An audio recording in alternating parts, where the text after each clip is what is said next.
हाग्रामा सारा मा बुंखो हाग्रामा सारखौ नै दिनैबो बोर सारस्रि हरदों नामा अखा हानानै थांनाय बिटिसि नि जे अभारटेकिं सेरेमनि बेयावबो अखा हानानै बिथाङा बोर लादों भगबाननिफ्राय एबारबो बोर मोनबावसिगोन नामा फैगौ इलेक्सननि थाखाय दा बे आरो नोंथांमोना नायलांबानो जाबाय हाग्रामा सारा मा बुंदों মানে আগুৱাই লৈ যাবৰ কাৰণে যেটো পদক্ষেপ লৈছে এটো আমাৰ কাৰণে খুব গৌৰৱ কৰিবলগীয়া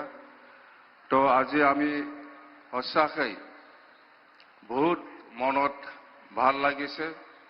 যে আমি বহুত বছৰৰ পৰা যেটো বিচাৰি আছিলো যে কোকৰাঝাৰৰ পৰা ভূটান গেলেম্পু যোৱা যেটো ৰেলৱে লাইন এটো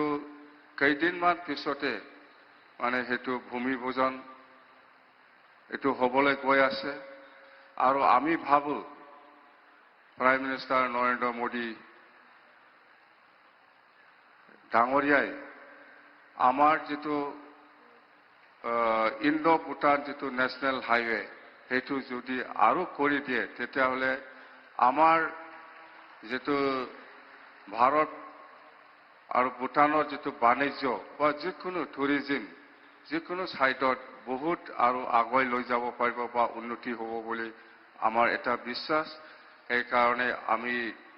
প্ৰধানমন্ত্ৰী নৰেন্দ্ৰ মোদী ডাঙৰীয়াক আমি অনুৰোধ কৰিছো এই নতুনকৈ যেটো ইণ্ডো ভূটান যেটো নেশনেল হাইৱে নিশ্চয় ভৱিষ্যত আমাক কৰি পেলাই দেখুৱাই দিব যেন হওক सर असम में आने वाले अप्रैल महीने में असम इलेक्शन होने वाला है इसमें जो नया गवर्नमेंट होगा बीजेपी के नेतृत्व में एनडीए सरकार बनेगा 100% श्योर उसको हम 100% गवर्नमेंट बना के दिखाएंगे और सर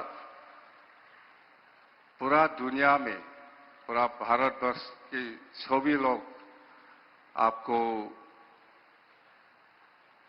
आपको मालूम है आपको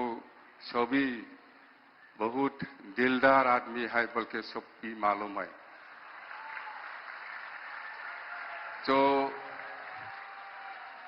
भारत की प्रधानमंत्री होके दुनिया में सब भी मालूम है आपको आप कौन है तो दिल से हमारा बदौलन वासियों के लिए भी खुश तो खुश करके जाएंगे सभी मानते हैं हम भी मानते हैं दिलदार आदमी हम भी मानते हैं तो इस एक बार फिर मैं आपका कोकराझार में हार्दिक स्वागत करता हूं और बोडोलैंड में लोगों के प्रति आपके कृपा दृष्टि और निरंतर सहयोग के लिए हृदय से आपको नमन और धन्यवाद करता हूं थैंक यू जय हिंद धन्यवाद श्री मोहिलारी डांगुरिया